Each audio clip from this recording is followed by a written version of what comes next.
Hello there, YouTube family. The commuter here.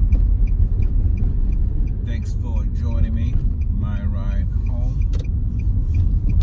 So the last couple of videos we're looking at the importance of. We're just looking at the fact that you're gonna need credit. The average individual out there needs credit. So therefore, the need to build credit. Then I just kind of I shared what I think is one of the most important first steps is to begin to get your free reports. And I mentioned that we normally focus on the 3 credit bureaus, but there's a lot more information on us than just the 3 major credit bureaus. And I shared about how I got my report, how thick it was, and then I'm combing through it right now so that I can be aware of all the massive amount of information that came in that report. I've already found erroneous information in there and I'm continuing to identify anything else in there that is erroneous, so I can dispute it, get it corrected. And I already have looked at my other credit reports. Have done some work on some things that are there, but I want to also kind of talk about the first steps. If you need to start to rebuild credit, if you are at a place in your life where you need to be rebuilding credit, what is the first step? Where do you start from when it comes to rebuilding credit? There's a lot of information out there, and it's overwhelming. So I'm just gonna share with you some of the things that I've done, some things that I've done to see results, to see changes, and to see increases in my credit. I didn't really have terrible credit. I just had some things on there that had been neglected because of ignorance, neglected because of the lack of knowledge, neglected because just not really paying attention to things that I should have been. So I think that, of course, the first step would be to get your 3 reports, your 3 major credit bureau reports. We're talking about credit now in this case. Last time in the last report I talked about your consumer data report, and I mentioned a couple of at least 3 of the major consumer data reporting companies out there. You have CoreLogic, you have CIC, and you have the big one, LexisNexis. So you want to get your 3 reports from them. You also want to get your reports from those rental bureaus, because you want to know what's out there as well, as far as that's concerned. Maybe you want to get renters insurance and all those kind of stuff. They may pull from the rental bureaus. The ones that I know of, there's Smart Move that is run by TransUnion, and then there's RentGrow.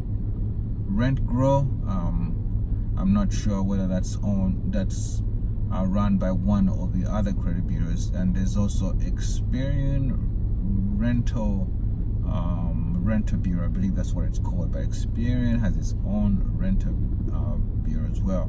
And I believe there's probably a couple others as well, but I think those would be your 3 major ones.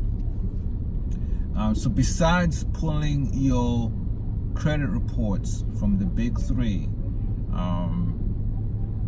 Equifax, Experian, TransUnion, and SurgeStream is also on the rise. You want to pull your report from them too. You want to request your free reports from the consumer data report and reporting agencies and the rental bureaus as well. So you want to pull your reports. Now, I know a lot of people using things like I'm sorry, I'm really stuck in heavy traffic, so don't mind me that the traffic is not moving. But a lot of people are using Credit Karma, which is great. I use it myself. I'm using about 4 different platforms. Not necessary, but 2 of them are free through my banks. So I did sign up for Credit Karma, and one of my banks is Capital Ones. They do offer the Credit Wise. Credit Wise is run by Capital One, and I'm also with my credit union, PenFed. They offer FICO scores as well. The only thing with them that they don't update, it takes them 3 months to update. They update it every 3 months, so I seldom look at it because it only updates every 3 months. And then there is the Experian app. I use the Experian app as well to be up to date with my credit score. Now you can ask why so many platforms. First of all, you have to understand that there's different scoring models. So as you pull your report, you have to understand there's different scoring models. There's the Vantage 3.0, and Capital One uses the Vantage 3.0. If you use the Credit Wise from Capital One, that they use a Vantage 3.0 scoring model. I'll go into scoring models in another video, but there's the Vantage 3.0 scoring model. Credit Karma uses the Vantage 3.0 scoring model, and a couple other free apps that are like Credit Sesame, and they all use the Vantage 3.0 scoring model. So the good thing about the good thing about the Credit Karma is that it updates actually every week, every 7 days. It updates the score, which is great. It's easier to track movements and things like that, which is great. So if you have the Credit Karma and you have the Capital One Credit Wise, you notice that every couple weeks, or I think with Credit Wise, I think it updates either every 2 weeks or once a month, but I think it's every 2 weeks or so. But there comes a point where those 2 scores match exactly the same. All right, so they use the Vantage 3.0 scoring model, and but Experian uses the FICO, Fair Isaac. They uses the Fair Isaac scoring model, the FICO. Experian uses the FICO, so you notice that your score with Experian, using the Experian app, which they give you, the Experian app uses, they'll give you your Experian score for free, and then you gotta pay if you're gonna get the TransUnion and Equifax. All right, you gotta pay for that, and they'll update it every month. So with your Experian score, I believe that's either a daily or weekly update, but your TransUnion and Equifax will be monthly if you are on their paid program. And they have several tiers. I believe they have a $9.99, which is a monitoring, and then they have a $19.99, which just gives you your credit scores for the 3 bureaus. Your credit scores once a month, and that's the one that kind of used before in the past when I've needed to just make sure I'm keeping tabs and following up and making sure things are updating correctly. The things that I've changed are updating correctly. I've had the $19.99 package, which is great.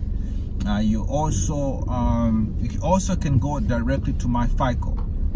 The My FICO is great. It's a little bit more expensive, but you can go straight to myfico.com. They are a little bit stricter in terms of verification. So you kind of have to know your information. They'll ask you stuff like, have you had this card? They'll go back years in verifying, hey, have you had this card before? What was the balance on it? You had the store card, what was the balance on it? If you have an open auto loan or open loan, they'll ask you what finance company it is. And so they go through this verification process. And if you don't remember your data correctly, I've failed that verification process a couple times because some of the stuff they ask is so old that I couldn't remember. So the My FICO is great. My brother uses that. It's awesome. They have a pretty high package. One of their packages is pretty high. They have a $39.99 package that gives you all your 3 scores with monitoring, and I believe it updates either every 2 weeks or once every month, but that's like the highest package. So that's a great option too. So they, of course, My FICO uses the FICO scoring model, and so I don't use My FICO, so I have it because I have it through Experian. So the Experian app, and you can just go to Android store or your Apple store, download that, put in your credentials, and we'll be up and running. And I like it because you can use your fingerprint or Face ID to log in, which is very convenient for me.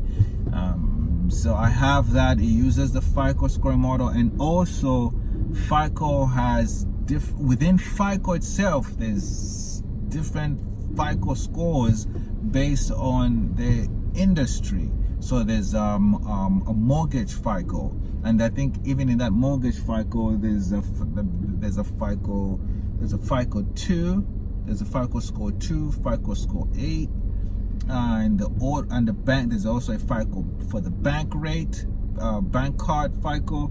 There's a FICO for the auto industry. I think right now they're really using the FICO 2 auto. The FICO 9 is actually out too. There's for the most part, like when you log into the Experian app, the score they're going to show you is a FICO 8, but there is a FICO 9 that's out there. It just hasn't really caught on industry wide, so it's still being in the process of being rolled out. Most lenders are not yet using the FICO 9, that's why it hasn't caught on. But the FICO 8, the general FICO 8 is what most lenders are using. But within FICO itself, there's different FICO scores based on the industry or based on what you're trying to purchase, mortgage, car, insurance, or get a bank card, whatever. They'll go with the respective FICO score for what you're trying to get. I'm stuck in the middle of the road. All right, here we're moving. Okay, good. So there's different FICO scores depending on what you are trying to purchase. So that's why you have to. That's why you need more than one. You just can't look at Credit Karma, because I tell you right now, my Credit Karma score and my FICO score. Again, also, sorry, piggyback. The bank with PenFed, my bank, they use also FICO. So the two bank scores that I get, one is a vantage score, and the other one through my credit union is a FICO score. And the apps that I use, Credit Karma and Experian. Credit Karma uses Vantage, and Experian uses FICO. So that's really the reason why I have those. You really just need two. So if you don't have a bank that offers it, I just happen to have both my banks that offer me scores at no extra charge, and they use the two different scoring models. But if you don't, then just use your Credit Karma. You just have to understand that one is a Vantage, one is FICO. And again, in another video, I'll go into the differences between the two. So that's what you want to do. You want to pull your credit. Now you will have to pay to get your full score. Although if you go to myfreecreditreport.com, you can get your free report. But if you have the resources, just go ahead and get your full reports by paying for it. Just pay for a full report with both on the Vantage platform and on the FICO platform, so you can be aware of what your score, what both your scores look like. All right, you want to be aware of what both your scores look like. All right, for now, that'll be it. Go ahead and start from there. Go ahead and grab your credit reports, both on the Vantage and on the FICO, and then start taking a look, verifying the information that's there, so that you can capture, so that you can be aware of what your true credit position is. You'll notice that your Vantage score and your FICO score are going to be different. There are times when your Vantage, usually your Vantage is higher, but I've seen times where the FICO is higher. Usually your Vantage is higher because they're a little more lenient in how, in how they score. But take a look, be aware of what your scores look like. And also FICO, to me, tends to update a little bit slower. But anyway, pull your report so you can be aware of what the scores look like, what your credit information looks like.